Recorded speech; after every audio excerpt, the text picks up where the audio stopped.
효과를 주기 위해서 밖에서 똑같은 구조물로 만들어 집어넣는데 호르몬제를 먹거나 주사를 맞으면 혈압이 올라갑니다. 오히려 심혈관 질환의 위험도를 좀 더 높이는 것으로 되어 있기 때문에 다른 관점에서 봐야 됩니다. 그래서 호르몬 치료도 집에서 재는 거랑 병원에서 재는 거랑 수치가 다르다. 다는 그런 건 아니고 대부분의 환자분들이 병원에 오시면은 배기 효과라고 합니다. 하얀색 가운이죠. 혈압을 재게 되면 자기도 모르게 이제 긴장을 하게 되고 그런 것 때문에 혈압이 한 10 정도는 높아요. 그래서 본인이 집에서 재온 혈압하고 병원에서 이렇게 비교를 해보면 집에서는 좀 낮은데요 이런 말씀 많이 하시거든요. 10분 중에 9분이 그렇고요. 그래서 10분 중에 한두 분은 오히려 반대예요. 병원 오면 혈압이 좀 낮고 집에서 좀 높으신 분도 계시긴 하세요. 그래서 집에서 혈압 잴 때 우리 가정혈압 측정하는 방법이 상당히 중요하거든요. 대한고혈압학회 홈페이지에 보면은 가정혈압 측정하는 방법이 나와 있습니다. 검증된 혈압계를 쓰시는 게 좋은데 이 팔에서 재는 혈압계를 사시는 게 좋고요. 아침에 일어나서 화장실 꼭 다녀오셔야 돼요. 화장실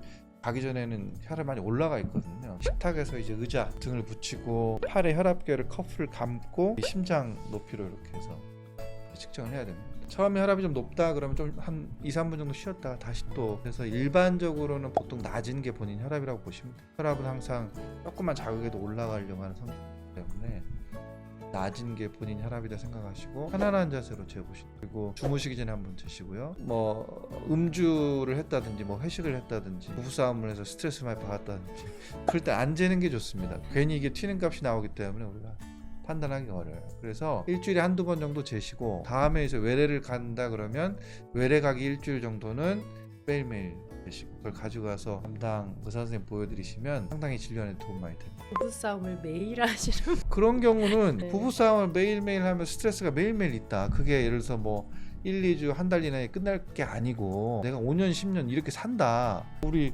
어르신들 화병 있으신 분들 많잖아요. 어머님들이. 네. 그런 경우면은 그것도 치료를 해야 되는 겁니다. 또 장기적으로 만약에 문제가 된다 싶으면은 조절을 하시는 게 좋습니다. 여성 호르몬하고 고혈압이랑 관련 있다 없다. 있다죠. 에스트로겐이라는 여성 호르몬이 있는데요. 그게 심혈관 보호 효과 상당히 좋습니다. 요즘은 완경이라고 하거든요. 여성분들이 생리가 끝나면 호르몬 수치가 많이 떨어지니까 그때부터는 심혈관 질환에 대한 위험도가 많이 높아져요. 그전에는 심혈관 질환이 남성이 엄청 많았다가 이제 한 60, 70대 되면 여성이 이제 많아지기 시작해요. 그만큼 호르몬이 하는 역할이 중요합니다. 저는 사실 반대라고 생각했거든요. 네네네. 남자분들이 네. 이제 나이가 들수록 더 고혈압이 많아질 거라고. 왜냐면 술도 드시고 담배도 피우시고 하니까.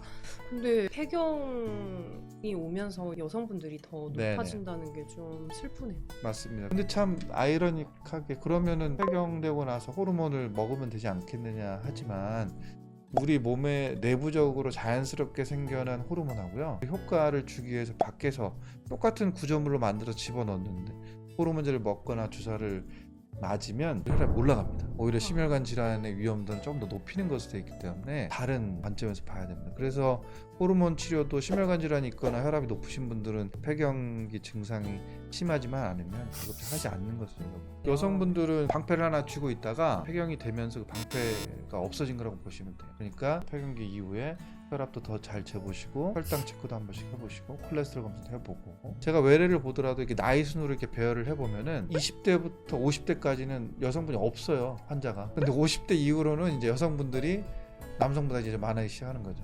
네. 스트레스 이제 좀 지나갔나 할 때쯤 또 고혈압까지 오고 하니까 좀 슬플 것 같아요. 네. 교수님께 개인적으로 네. 드리고 싶은 질문인데요. 건강 관리를 네. 따로 이렇게 하실 것 같아요. 전 늘 이제 진료 받으면서 궁금했었거든요. 항상 의학이라는 게 그런 객관적인 자료를 바탕으로 하기 때문에요. 항상 일관적으로 제시하는 게 혈압이 낮으면 낮을수록 건강하다라는 쪽이 돼 있고 약물 치료의 효과가 상당하다 그런 게 거의 진실처럼 돼 있기 때문에 저도 좀 체중도 늘고 그러면서 운동도 할 시간이 별로 없고 관리도 잘 안 되지만 저도 고혈압이 있거든요. 저도 혈압약을 먹습니다. 혈압약을 먹고 아까 말씀드렸다시피 따로 뭐 시간을 내서 운동할 시간이 없기 때문에 틈틈이 뭐 계단을 이용한다든지 가까운 거리는 걸어 다닌다든지 이런 식으로 하고 있습니다. 약을 드시고 계신다고 하니까 되게 진솔한 네. 느낌이 있는 것 같아요. 바쁘신 와중에 또 시간 내주셔서 정말 감사드립니다. 지금까지 건강버스였습니다.